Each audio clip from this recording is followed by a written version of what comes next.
Now, everybody knows how much I love The Hobbit and The Lord of the Rings. I also happen to love Legos way too much, and now Lego The Hobbit is coming. Tell me about the decision to go in the route of Lego The Hobbit.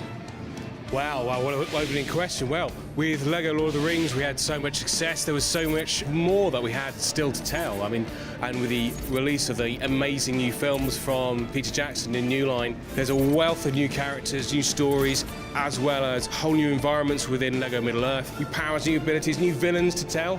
And then what better way could we possibly tell it than with the irreverent twist that only Lego can provide? My name is Bilbo Baggins. I'm a hobbit from the Shire. And what are you guys introducing to keep the gameplay fresh from some of the other Lego games that we've played recently? I mean, the first thing we always try to do is try to understand what makes each unique film distinct and fresh. And then once we've distilled that, put that into gameplay. So in this particular case, the idea of Lego The Hobbit is really based around dwarves. Dwarves, and more dwarves. So each of the dwarves has their own unique abilities that you kind of expect from Lego games, and there's plenty of them. But they can always buddy up and use their abilities in conjunction to overcome, the perils and adversaries that we place in front of them. And one of the coolest things about Lego Lord of the Rings was the fact that you guys took audio straight from the movie and put it into the game. Are you going to be doing the same with this? Yeah, very much so. I mean, we want to kind of expand and take that on a little bit further. So what we're doing as well in Lego The Hobbit is not just taking the theatrical dialogue, which is immense and awesome when you have Lego Ian McKellen, bellowing at you that, you need to run! That's motivation enough for anyone. That was really good, actually. Oh, thanks very much. But we've also woven it much more into the gameplay now. So the instructions that player gets throughout the gameplay is delivered by the actors in character telling you what you need to do.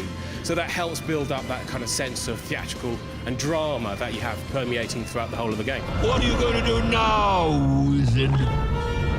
And while this game may be about dwarves, and more dwarves, there's also other characters from within the Hobbit movie as well that are going to be introduced into the game? Absolutely. As you'd expect from any kind of Lego game, we pride ourselves on the different character types, different abilities, and the combination of those that you expect throughout these films. So, as you can imagine, there's all the villains, all the heroes that you've cheered for and you cried for whilst watching the Hobbit films will be recast, if you like, quite literally, in fact, in a plastic style. You name it, you're going to see it in Lego The Hobbit.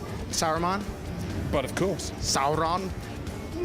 Well, he's not necessarily. Gandalf? Yes. I mean, he said you name it. It's all the great stuff you'd expect from a Lego game. Humour, action, irreverence, puzzles, but with the addition of much dwarfness. Well, that could have been worse.